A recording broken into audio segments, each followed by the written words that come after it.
Welcome to the BA News Show, your weekly gaming news show every Friday at 5 p.m. with your host, Tabs, and my good friend, Rich. Hello. Say hello, Rich. Here he is. I hope everybody's had a great week. As we always do, we're going to give you a roundup of our picks of this week's gaming news. For a strange week, we've got a fairly packed show, which we'll come on to. But first of all, Rich, as we always do you want to tell us what you've been doing this week, what you've been playing on? So this week, mostly been playing GTA. That's GTA 5 online with you and a couple of our other crew. If you are interested, the crew's called BArcadians.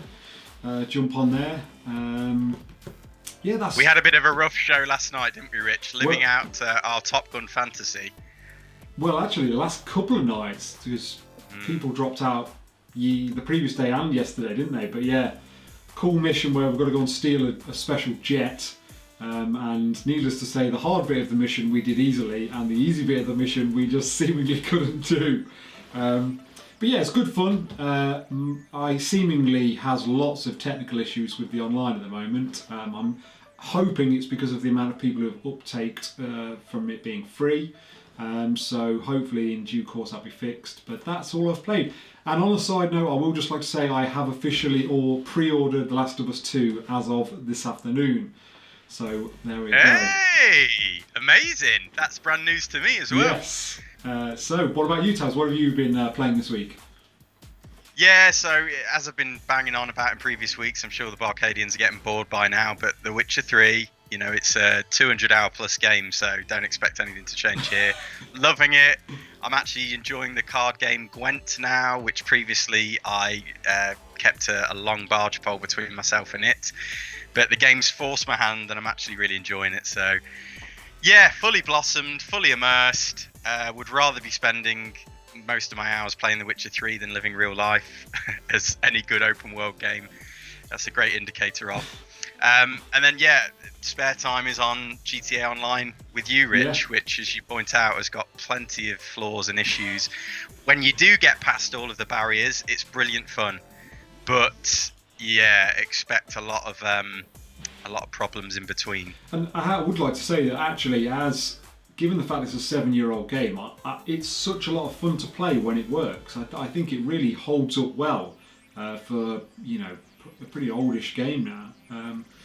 GTA was pretty much the first game that really offered that 3D sandbox experience, wasn't it? When it comes to arcade thrills, driving, shooting, just running amok generally. So it delivers on that big time, doesn't it? Absolutely.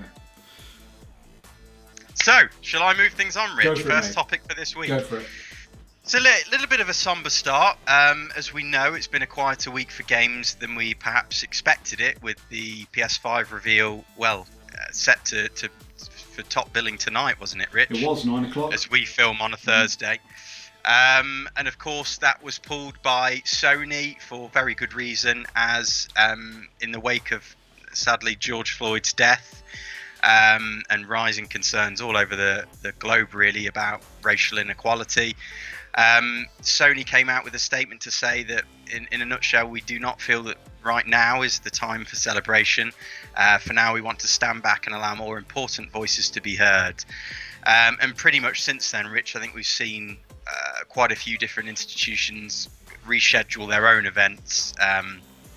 Not all of them giving us dates at this point, but in the coming weeks, just to let the world, you know, really kind of grieve the situation and come to terms with it. So we're not entirely sure on what that is going to mean for the PS5 reveal. I know IGN and their Summer of Gaming has actually been rescheduled for next week. I believe is it June the 11th? I don't know if I've got that written down here or not. Xbox, meanwhile, they have told us that there's a deep dive planned into their own library of upcoming Xbox Series X games next month. And also, apparently, we'll get a better look at Halo Infinite. And we got that news from Games Radar. So, yeah, a bit of a strange one, but certainly I think there's good things to come. But now is a moment of pause and reflection. Any thoughts yourself on that, Rich? I'd just like to sort of run a line just to say that how responsible I feel like the games industry has been this week, given this, you know, it would be very easy just to continue on as if nothing had happened. But I think it's incredibly responsible to go, hang on a second, let's let other more important voices be heard rather than, because let's face it, the PS5 reveal is going to be the talking point it would have been the talking point of this week, because it would have been all over the media, and that could have potentially overshadowed much more important things going on in the world. So yeah, I think really cool that some more responsible heads have have put the right spin on this. So yeah, definitely a good thing in that respect. We need to change the world, don't we? We need to progress, and I think unless we give a spotlight to those sorts of discussions, conversations, the social change, we're not going to get there, are we? So I think absolutely, as you say, the right decisions are being made, and hopefully, we won't have to wait too long until we see these events rescheduled. So we can enjoy some celebration as a global community. Absolutely. But Rich, would you like to move us on to the next topic, which is all about Sega? Yes, so what is possibly, in my opinion, the most farcical thing to come out so far this year. So, last week on the BA News Show, you might have heard that we sort of teased some potential, what was being touted as shaking of the games industry and revolutionary in this article. Well, two pieces of news have come out, and neither strike me as groundbreaking or revolutionary. First off, Sega has announced the Game Gear Micro, which looks like the most odd piece of technology I've ever seen. It's in essence a tiny version of the original Game Gear that's so small it sort of fits in the palm of your hands, to the point where it's like 80mm by 43mm by 20mm and has, wait for it, a 1.15 inch display. I mean, I'm kind of putting a size around it with my hands now, Rich, of how big I think it's going to be, and it just seems almost bordering on the ridiculous in terms of it being a functional product. It goes on, Tabs, with more groundbreaking specs. There's a single mono speaker and a headphone jack. I mean, hold the press. I have to say that this seems so far away from what it could be. I don't understand what the market would be for this. But I guess you haven't hit the mother load yet, Rich. Come on, tell us all about these 4 different versions. Yes. So it comes in 4 different colours, chargeable over USB, and runs off 2 AAA batteries. So again, amazing. It comes with 4 games preloaded. That 4, staggering. And I think you only get about 3 hours on those 2 AAA batteries as well, which isn't great for modern tech, is it? But yeah, the biggest thing, Rich, was these 4 different colours. They actually have 4 different games on each colour variant. What? So basically, if you want to have all of the Game Gear games on this little thing, you need to buy 4 separate different coloured Game Gear micros, and that's equaling, I think, about $200, which is just mental. And then only then will Sega bundle in what they're calling the big window, which is like a magnifying glass accessory that goes on the actual Game Gear itself, to obviously try and give you some sort of insight into what's going on that 1.15 inch display. This is just an absolute, for me, it's not consumer friendly one bit, is it? Where does this land? Who do they think? It's like a Tamagotchi. It's like a Game Gear Tamagotchi size thing. If you ever remember them, I don't know, sort of 90s were they? And they were just a tiny little screen, and it just reminds me of that. They're going to be almost unplayable at the size they are. It's like they've created problems that you can solve by buying more stuff from them. And I mean, that is just so not consumer friendly, isn't it? You need to buy all 4 consoles to get the full array of the games, and then, and only then, they sell you this big window product, which will actually be able to give you some sort of viewing experience of the actual games. It seems pretty so far away from what a consumer would want, though. So for starters, we've all got more powerful, more technologically advanced bits of kit in our pockets in the form of our phones that have bigger screens, etc. I honestly do not understand this at all, and I don't think this is the revolutionary thing that the person who were doing the article was really referring to. But nevertheless, this doesn't sit well. I don't see where it fits in the market. Maybe it'll be Japan only, but yeah, very strange. But on the back of that, there was some other Sega news, wasn't there, Tabs?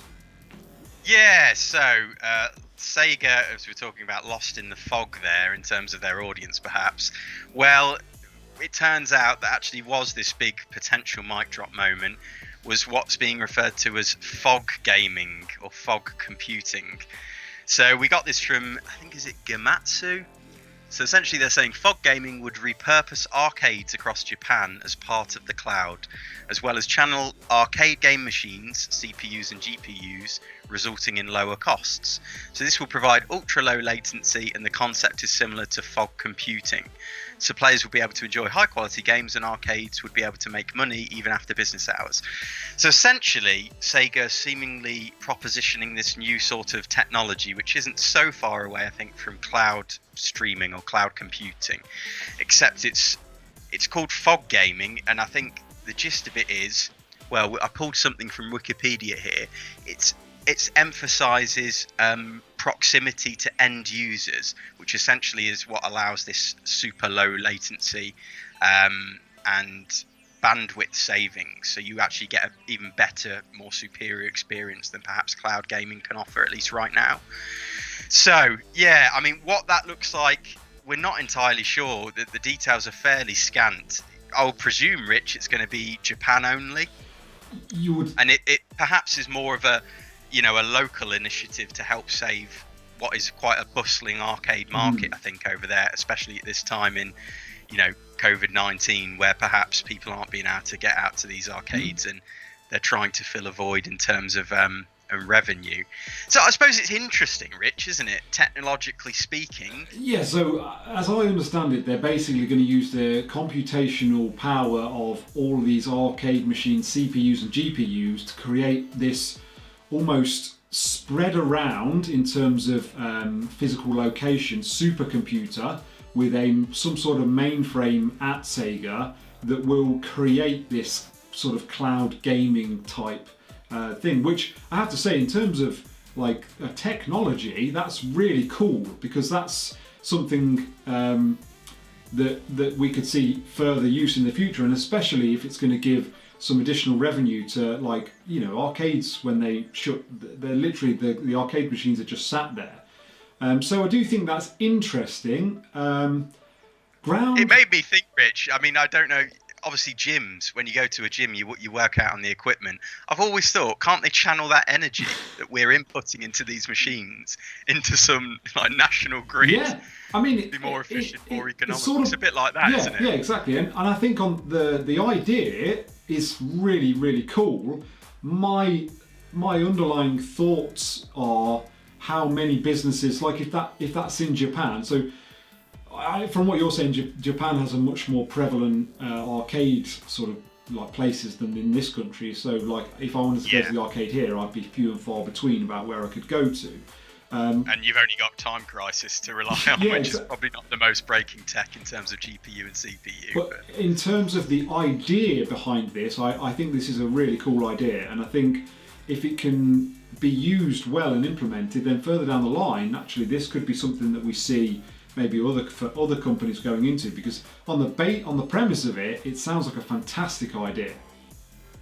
And I think that's it. The problem is, though, that it got this grand setup from this Famitsu chap, who basically sold it as the next big thing in gaming. And it seemingly, well, it's not really, is it? It's more local to Japan. It's very inventive, very innovative and interesting in that aspect, but is it really going to mean much to the world? Is it comparable to breaking the PS5 reveal in the Wired article, as we said last week? Not a chance. Not for me. But so it's interesting. But yeah, I would say the Sega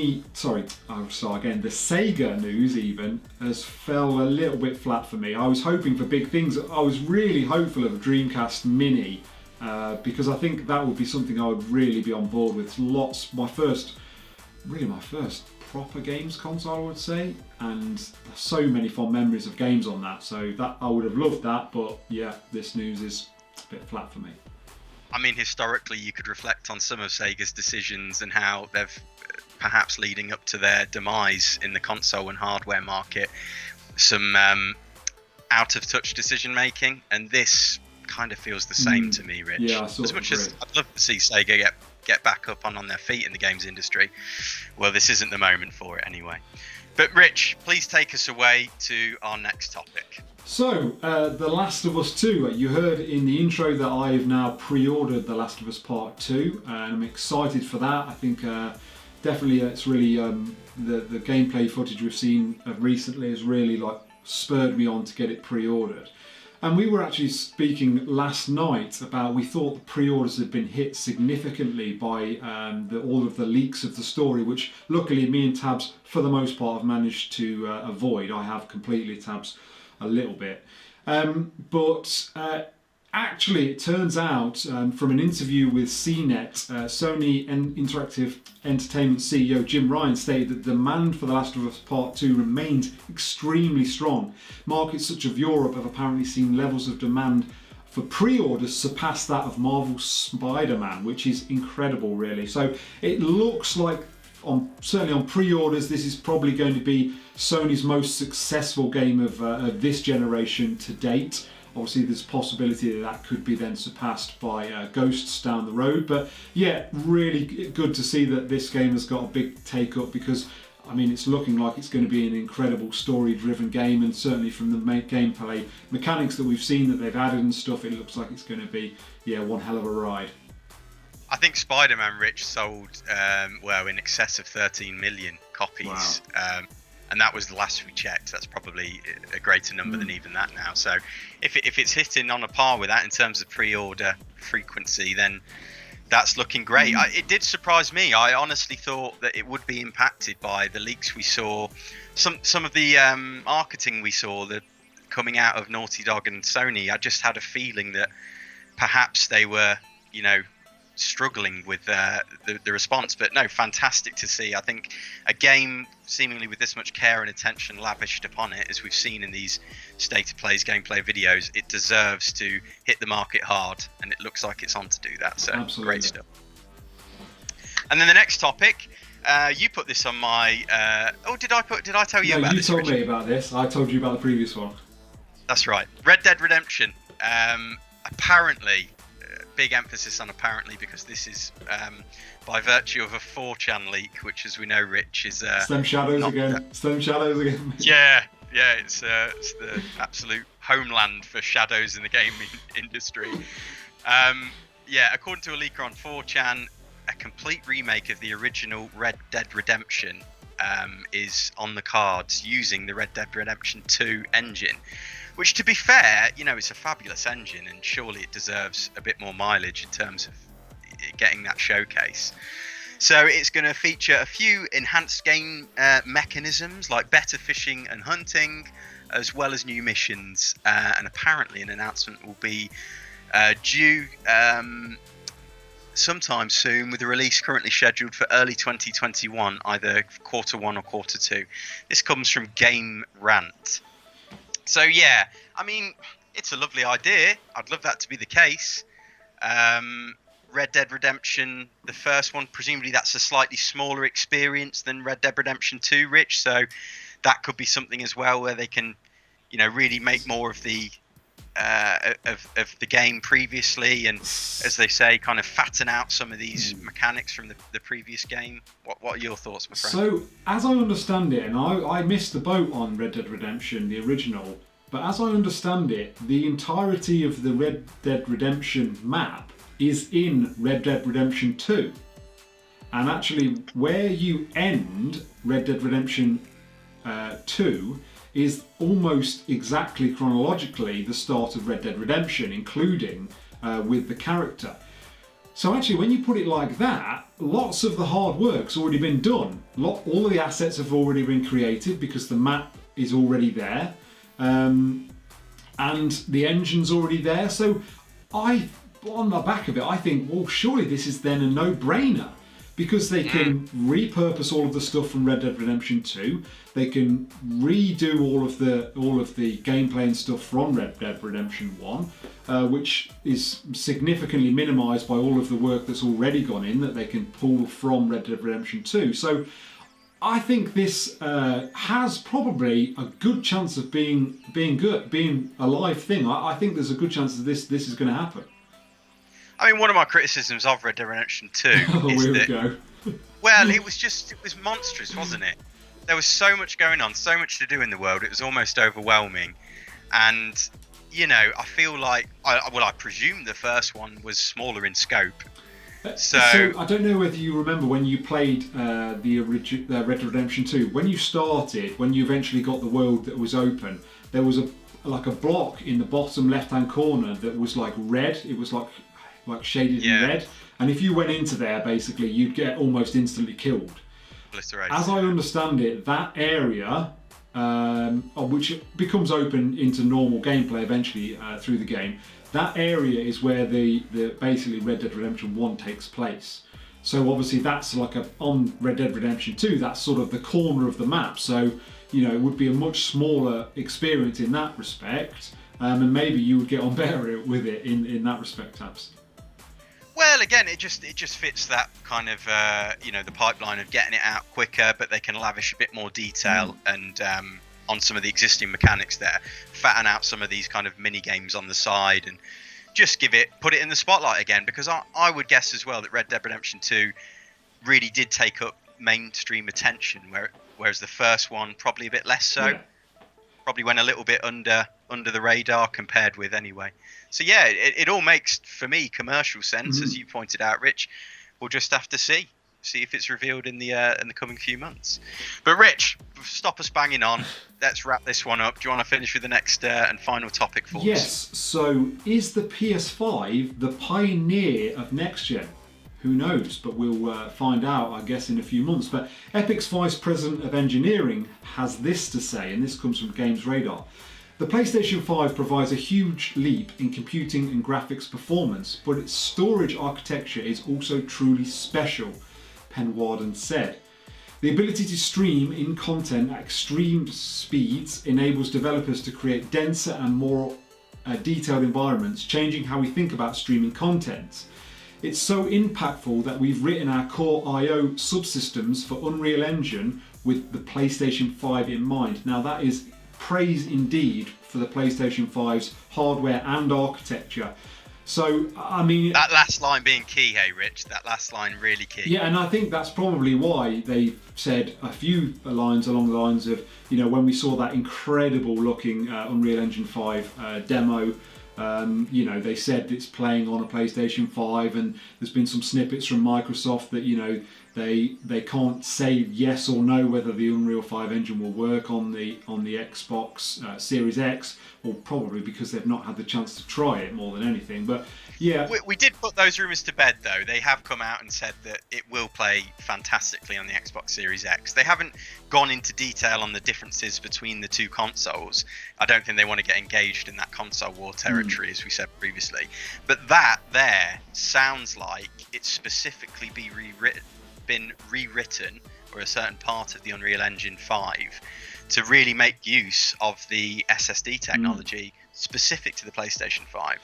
So that does add a little bit more fuel to the fire again, that the PS5, despite, you know, having a lot of specs which are actually inferior to the Xbox Series X, is actually, well, could be the pioneer of next gen, could be a better balanced console overall, which does end up leading the line. And I think it's very interesting, if we remember back to that massive ball fest of the reveal of the hardware in the PlayStation 5, one of the things that was continuously said was they wanted to make it really easy for developers to get into it, to use all of the hardware. They wanted to make it like an easy start, and this sort of story suggests that what they were trying to do has got developers rubbing their hands, because they can use that power.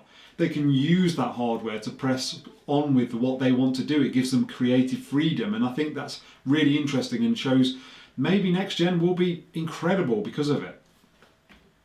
This is it. Well, hopefully not too long to wait. We're crossing our fingers, Rich, aren't we, for Absolutely. PS5 reveal to be rearranged to next week. So yeah, stay tuned, Barcadians. Tune in next week, hopefully, for a bountiful news show, pretty much dead centered on the PS5 reveal, as that's going to be very exciting. And I think that wraps us up this week. Thank you very much for tuning in. As ever, please make sure you drop a like on the video. It really helps to grow and support the channel. Make sure you subscribed. Ring that bell for notifications.